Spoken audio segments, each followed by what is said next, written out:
시편을 읽다 보면 고난에 처한 시편 기자들이 자신을 지탱해온 신앙의 대원칙을 먼저 선포하면서 시작하는 경우가 종종 있습니다. 오늘 함께 읽은 시편 63편의 기자 다윗도 자신의 신앙의 대원칙을 선포하면서 시작합니다. 신앙의 대가 다윗의 신앙의 대원칙은 무엇이었을까요? 1절 첫 소절을 보겠습니다. 하나님이여 주는 나의 하나님이시라. 하나님이여 주는 나의 하나님이시라. 이것이 신앙의 대가인 다윗의 신앙의 대원칙이었습니다. 당시 다윗은 아들 압살롬의 반란으로 인해서 예루살렘을 떠나서 물이 없고 황폐한 그런 광야 한가운데로 도망을 해야 했습니다. 사울도 모자라서 이제 아버지를 죽이겠다고 달려드는 아들을 피해서 또다시 그 지겨운 광야로 피해야 했던 다윗의 심정은 어땠을까요? 이제 제발 좀 그만하시죠. 너무 힘들어 죽겠습니다. 저도 이제 지쳤습니다. 저에게 정말 왜 그러시는 겁니까? 다윗이 이런 고백을 한다 할지라도 아무도 다윗에게 돌을 던진 사람은 없을 것입니다. 그만큼 다윗의 생애는요, 고난의 연속이었습니다. 아들에게 쫓겨서 도착한 물이 없어 메마르고 황폐한 유다 광야 그 절망의 땅에서 다윗은 눈을 들어 하나님을 바라봐요. 하나님을 조금 전처럼 원망하는 것이 아니라, 물론 여기에는 그런 부분들이 많이 기록이 안 되어 있는데 하나님을 그렇게 원망할 수도 있어요. 하지만 오늘 시편에 보니까 그 생사의 갈림길에서 그 광야 한가운데서 아들에게 쫓겨나서 정말로 그 마음이 너무나 상실한 그때에 눈을 들어서 하나님을 바라봐요. 그러면서 기도합니다. 하나님이여 주는 나의 하나님이시라. 자, 같은 고백이라고 해도요, 평안할 때 이렇게 고백하는 것이랑 고난의 순간에 정말 내가 도무지 견딜 수 없는 것 같은 그런 고난의 순간에 이런 고백을 하는 것은요, 전혀 다른 이야기예요. 하나님 주는 나의 하나님이십니다. 좋을 때는 우리가 막 그렇게 할 수 있잖아요. 물론 그것도 잘하는 거예요, 정말. 그런데 내가 내 앞에 내가 완전히 망해서 길거리 한복판으로 쫓겨났어요. 근데 그 순간에 여러분들은 하나님 당신 나의 하나님이십니다. 이렇게 고백할 수 있겠습니까? 이런 고백은 죄송한데 아무나 할 수 있는 것은 아니에요. 폭삭 망해서 거리에 내앉았을 때 그렇게 정말 진심으로 고백할 수 있는 사람은 얼마 되지 않습니다. 이런 고백은 전능하신 창조주 하나님을 나의 주님으로 믿고 의지하는 자에게만 가능한 고백입니다. 다윗은 이어서 2절에 내가 주의 권능과 영광을 보기 위하여 이와 같이 성소에서 주를 바라보았나이다 라고 말합니다. 신앙의 원칙이 확고했던 다윗은요, 위기의 상황에서도 가장 먼저 성소로 발걸음을 돌립니다. 성소는 어떤 곳입니까? 성소는 세속과 분리된 곳으로서 하나님의 임재가 있는 곳, 하나님과 친밀히 교제를 나눌 수 있는 곳을 상징합니다. 다윗은 그곳에서 자신의 생명보다 더 귀중한 것, 곧 가장 소중한 가치를 깨닫게 됩니다. 자, 그것은 하나님의 인자하심이 생명보다 낫다는 것이었습니다. 하나님의 인자하심이 생명보다 낫다. 이 말씀을 다시 풀어보면 이런 말과 같습니다.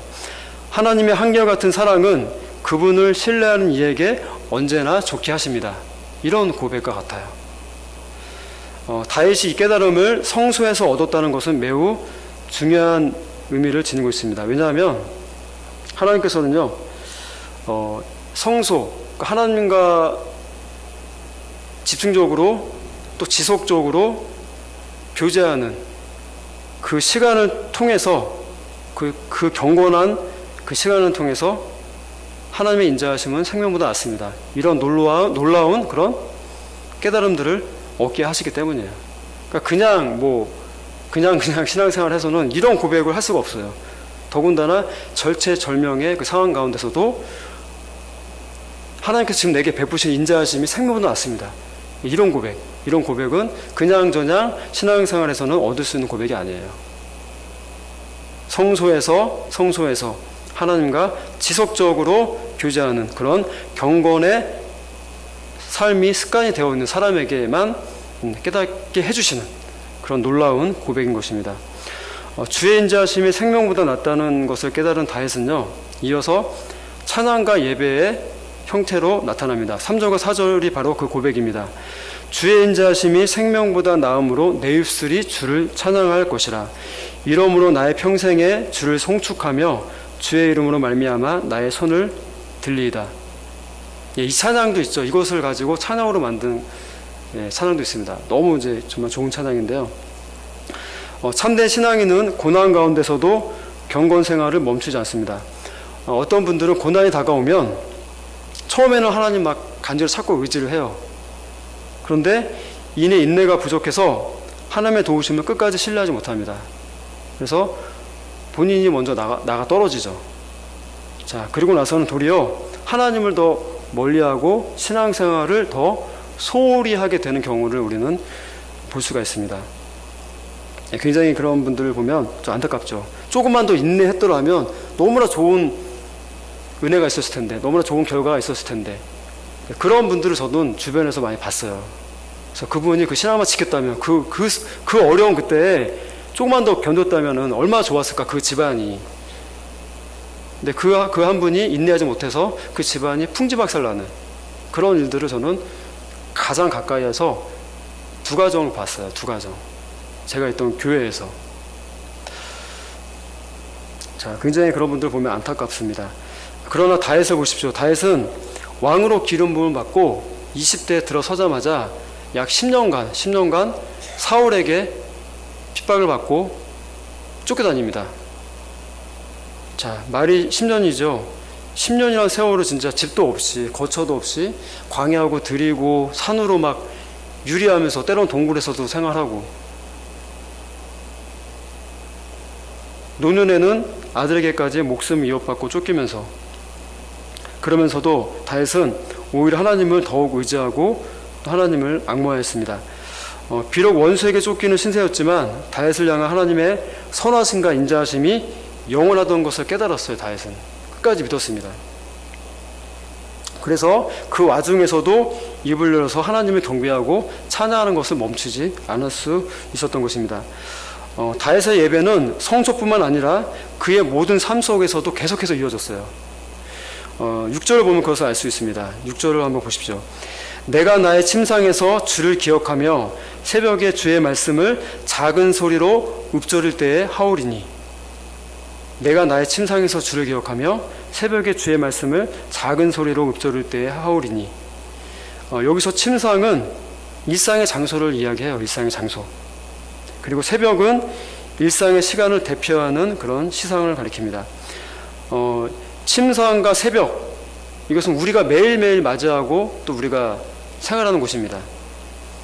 자, 이 둘은요, 가장 평범하고 내밀한 일상의 삶을 가리키는 것으로서 다윗은 이러한 모든 일상 가운데서도 주님을 기쁘게 송축하며 예배하는 삶을 살겠노라고 고백하고 있는 것입니다. 그리고 이어서 7절에 다윗의 두 번째 신앙의 대원칙이 나타납니다. 7절에 보시면 이렇게 고백하죠. 주는 나의 도움이 되셨습니다. 아들에게 지금 쫓겨서 지금 다른 사람도 아니고 아들에게 쫓겨가고 지금 죽음을 위협하는 그 순간에서 주는 나의 도움이 되셨습니다. 이렇게 고백을 하는 거예요. 다윗은 지금 당장은 아들에게 쫓기는 신세지만 반드시 하나님께서 나의 도움이 되셔서 나를 구원하실 것을 확실히 믿고 있었습니다. 이게 바로 다윗의 살아있는 신앙 고백이에요.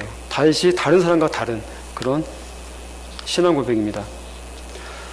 다윗이 원수의 유혹 앞에서 또 수많은 고난의 세월 속에서 신앙을 굳건하게 지킬 수 있었던 이유는 무엇입니까? 그것은 신앙의 대원칙을 굳게 붙잡고 있었기 때문입니다.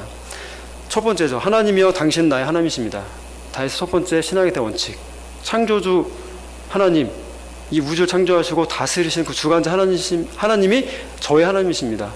이런 고백이 있었기 때문에 어떠한 고난의 순간에, 어떠한 위기의 순간에도 흔들리지 않고 동일하게 하나님을 경배하고 찬양할 수 있었던 거예요. 그리고 두 번째, 주는 나의 도움이십니다. 내가 다 죽게 생겼을지라도 하나님은 반드시 나를 도우실 것입니다. 제가 그것을 100% 신뢰합니다.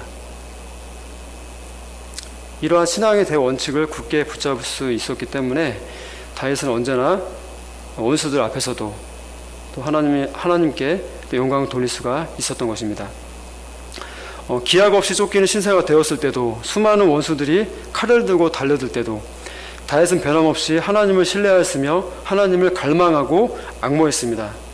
그리고 그 와중에도 하나님과의 공적이고 사적인 교제의 끈을 놓지 않았습니다. 시편에 나타난 다윗의 영성을 부러워하는 사람들이 굉장히 많아요.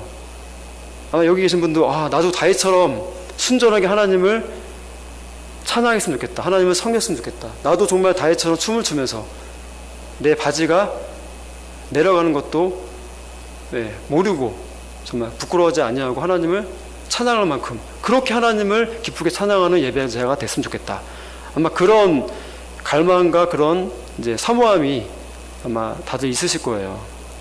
그런데 그런 다윗의 영성을 부러워는 하지만 그런 다윗이 겪은 고난을 부러워하는 사람은 아무도 없어요. 하나님 저에게도 다윗처럼 10년 동안 막 원수에게 쫓기고 또 노년의 아들에게도 쫓기고 그런 삶을 살게 하셔서 다윗과 같은 영성을 제게 허락하여 주십시오.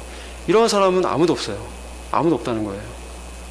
그러나 다윗의 영성은 하루아침에 만들어지지 않았습니다. 더욱이 안락한 왕궁 생활을 하면서 만들어지지 않았어요.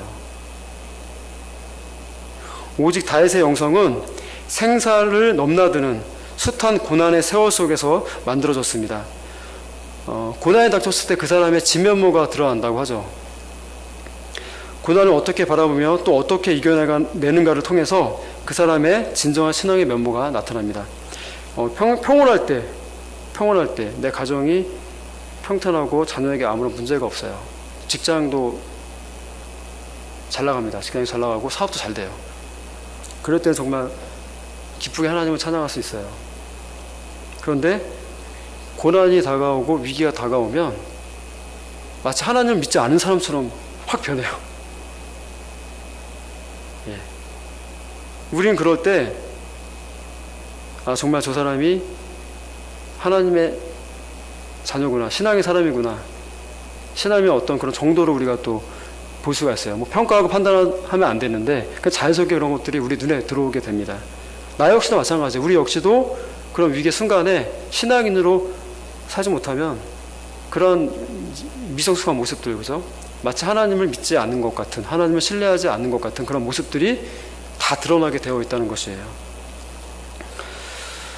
자, 신앙인으로서 고난을 바라보기를 원합니다. 고난은 하나님을 가장 가까이에서 만나고 교제하며 성장할 수 있는 좋은 기회입니다.